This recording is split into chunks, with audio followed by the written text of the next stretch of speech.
बहुत ही दुखद खबर आ रही है हमारे बीच। अब जाने माने गजल गायक पंकज उधास अब नहीं रहे और इस बात की जानकारी उनकी बेटी ने सोशल मीडिया के माध्यम से ट्वीट करके दी है। आपको बताते चलें कि आज सुबह तकरीबन 11 बजे उन्होंने ब्रीच कैंडी मुंबई के हॉस्पिटल में अंतिम सांस ली। पिछले कई महीनों से वो कैंसर की बीमारी से जूझ रहे थे और उन्होंने सबसे मिलना जुलना कर दिया था बंद और उनकी हालत काफी क्रिटिकल बताई जा रही थी। और आज सुबह 11 बजे उन्होंने अंतिम सांस ली है 72 साल की उम्र में। और इससे उनके फैंस में एक उदासी की लहर दौड़ गई है, क्योंकि उनके फैंस केवल भारतवर्ष में ही नहीं पूरे विश्व में फैले हुए थे और गजल मतलब एक बहुत ही जबरदस्त लीजेंड गजल गायक वो कहलाते थे। आपको बताते चले कि 2006 में उन्हें भारत सरकार ने पद्मश्री अवार्ड भी दिया था, जो अपने आप में बहुत बड़ी बात मानी जाती है। लोगों के दिलों में राज करने वाले पंकज उधास अब हम लोगों के बीच में नहीं रहे। बहुत ही दुखद खबर मुंबई से। और कल उनका मंगलवार को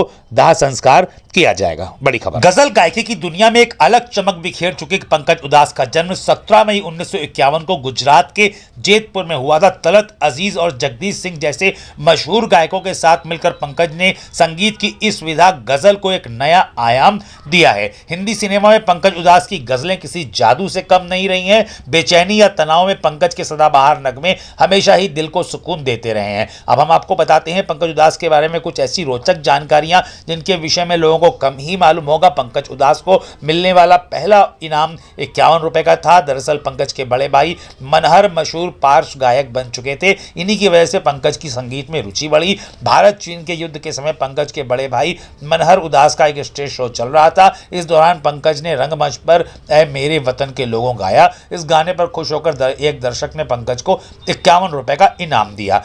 आपको बताते चलें कि राजकोट की संगीत नाट्य अकादमी से 4 साल तबला बजाने की बारीकियां सीखने के बाद पंकज ने मुंबई के विल्सन कॉलेज से विज्ञान विषय में स्नातक डिग्री ली। इसके साथ ही पंकज मास्टर नवरंग से शास्त्रीय संगीत गायकी की बारीकियां सीखते रहे।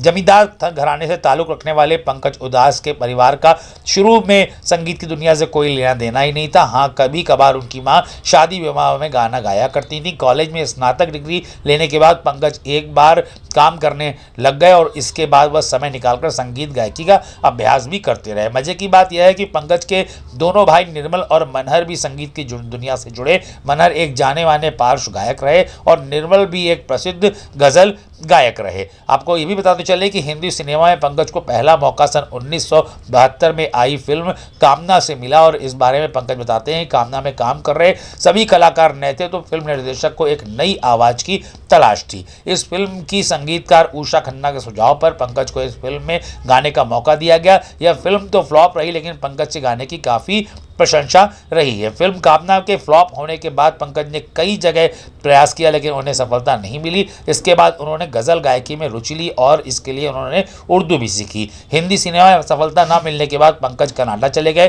कनाडा और अमेरिका में उन्होंने छोटे मोटे स्टेज शो किए। करीब 10 महीने विदेश में बिताने के बाद पंकज फिर से स्वदेश लौट आए। विदेश से लौटने के बाद पंकज 1980 में अपनी पहली गजल एल्बम आहट उन्होंने रिलीज किया और यहां से पंकज उधास की सफलता का दौर शुरू हो गया। 1986 में रिलीज हुई फिल्म नाम में उनका गाना चिट्ठी आई है लोगों को बहुत पसंद आया। यह पंकज का सबसे ज्यादा पसंद किए जाने वाला गाना रहा है। इस गाने के बोल आनंद बख्शी ने लिखे और संगीत दिया लक्ष्मीकांत प्यारेलाल ने। इसके अलावा पंकज ने साजन, घायल और ये दिल्लगी जैसी कई फिल्मों में अपनी आवाज का जादू बिखेरा है। कैसेट बिक्री के सबसे अच्छे दौर में देश में पहला सीडी एल्बम पंकज की गजलों से ही लॉन्च किया गया। साल 1987 में म्यूजिक इंडिया ने शगुफ्ता नाम का एक एल्बम लॉन्च किया। पंकज उधास की आवाज से सजा यह एल्बम काफी लोकप्रिय रहा। बाद में पंकज ने सोनी टीवी पर एक शो आदाब अर्ज है भी शुरू किया था। एक शो आदाब उन्होंने शुरू किया था और हर एक शो के पहले पंकज उधास हनुमान चालीसा भी पढ़ते थे, जरूर पढ़ते थे। संगीत और गजल गायकी में अपने अनुभव के बारे में पंकज उधास ने यह कहा था कि मुझे इतना अनुभव हो चुका है कि किस राज्य के किस क्षेत्र के श्रोता किस तरह का गाना पसंद करेंगे, इसलिए उनके मूड के अनुसार ही मैं गानों का ट्रैक बदल देता हूँ। सन 2006 में उन्हें अपनी गायकी गजल गायकी के 25 वर्ष पूरे होने पर तत्कालीन राष्ट्रपति doctor doctor APJ Abdul Kalam के हाथों पद्मश्री पुरस्कार से भी नवाजा जा चुका है। उन्हें यह पुरस्कार संगीत और कला के क्षेत्र में बेहतरीन योगदान देने के लिए दिया गया। इसके अलावा पंकज को Dadabhai Naoroji millennium, radio lotus, Indira Gandhi Priyadarshi और केएल सहगल बेस्ट गजल गायकी जैसे कई पुरस्कारों से नवाजा जा चुका है। एक इंटरव्यू में पंकज उधास ने कहा था कि किशोर कुमार और आर.डी. बर्मन जैसे विख्यात संगीतकारों के जमाने में किसी नए कलाकार को संगीत की दुनिया में स्थापित होना बहुत ही मुश्किल था। आजकल बन रहे रीमिक्स गानों से पंकज सहमत नहीं